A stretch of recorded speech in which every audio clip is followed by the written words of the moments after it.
दोस्तों, भारत के अंतिम हिंदू सम्राट पृथ्वीराज चौहान, जिनका कि अजमेर की तारागढ़ पहाड़ी पर स्मारक बना हुआ है, इनके देहांत के साथ ही शब्दभेदी बाढ़ का जिक्र आवश्यक रूप से आता है।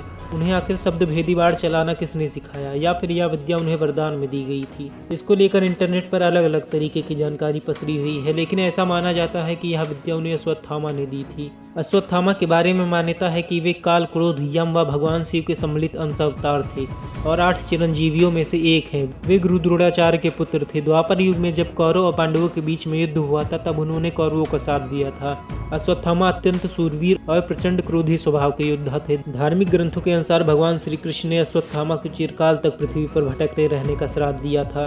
वे आज भी पृथ्वी पर अपनी मुक्ति के लिए भटक रहे हैं। यह माना जाता है कि मध्य प्रदेश के असीरगढ़ किले में भगवान शिव का एक प्राचीन मंदिर है। बताते हैं कि अश्वत्थामा प्रतिदिन इस मंदिर में भगवान शिव की पूजा करने आते हैं। अश्वत्थामा को कई और अन्य स्थानों पर भी देखे जाने की बात कही जाती है। दोस्तों, बताया जाता है कि सन 1191 में मुस्लिम शासक मोहम्मद गौरी ने पृथ्वीराज चौहान को कई बार हराना चाहा, लेकिन उसको सफलता नहीं मिली। पृथ्वीराज चौहान ने युद्ध में मोहम्मद गौरी को 17 बार हराया। इसके अलावा वे इतने दरियादिली थे कि मोहम्मद गौरी को कई बार माफ किया और छोड़ दिया।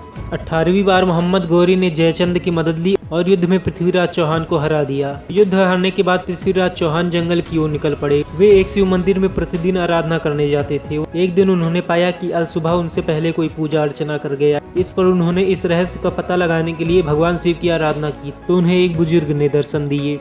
उसके सिर पर गहरा घाव था। पृथ्वीराज चौहान अच्छे वैद्य भी थे। उन्होंने उस व्यक्ति का घाव ठीक करने का प्रस्ताव रखा। वे मान गए। इलाज शुरू हुआ। जब 1 हफ्ते बाद भी कोई फायदा नहीं हुआ, तब पृथ्वीराज चौहान चौंक गए। उन्होंने अपने अनुमान के आधार पर उस व्यक्ति से पूछा कि वे अश्वत्थामा है। उस पर उस व्यक्ति ने हाँ में जवाब दिया। पृथ्वीराज चौहान अभिभूत हो गए और उनसे वरदान मांगा। तब अश्वत्थामा ने उन्हें शब्दभेदी बाढ़ का वरदान दिया। साथ ही 3 शब्दभेदी तीर भी दिए, जो अचूक थे।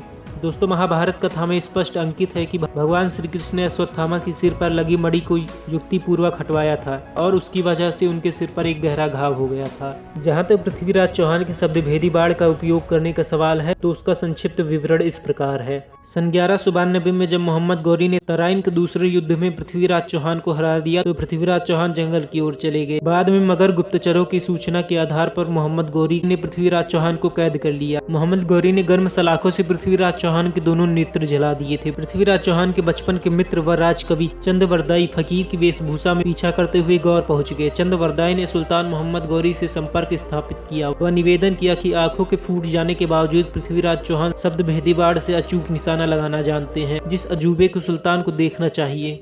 गौरी ऐसी कला देखने के लिए राजी हो गया। एक ऊंचे मंच पर बैठकर मोहम्मद गौरी ने पृथ्वीराज चौहान को तीरंदाजी से लक्ष्य पर संधान करने का आदेश दिया। जैसे ही मोहम्मद गौरी के सैनिक ने घंटा बजाया, कवि चंद्रवरदाई ने यह दोहा पढ़ा। 4 बांस 24 गज, अंगुल अष्टप्रमाण, ता ऊपर सुल्तान है, मत चूके चौहान। पृथ्वीराज चौहान ने मंच पर गौरी के बैठने की स्थिति का आकलन करके बाण चला दिया, जो सीधा गौरी को लगा और उसके उसी वक्त प्राण निकल गए। इसके बाद मोहम्मद गौरी के सैनिकों के हाथों अपमानजनक मृत्यु से बचने के लिए कवि चंद्रवरदाई ने अपनी कतार पृथ्वीराज चौहान के पेट में भोंक दी और उसके तुरंत बाद ही वह कटार वे अपने पेट में भोंक कर यह लीला समाप्त कर ली। और दोस्तों, इसी प्रकार पृथ्वीराज चौहान ने अश्वत्थामा द्वारा दिए गए शब्दभेदी बाढ़ द्वारा मोहम्मद गौरी को मौत के घाट उतार दिया। दोस्तों, अगर आपको हमारी यह वीडियो पसंद आई हो, तो ऐसे ही और भी मजेदार वीडियो के लिए वीडियो को लाइक और चैनल को सब्सक्राइब जरूर करिए।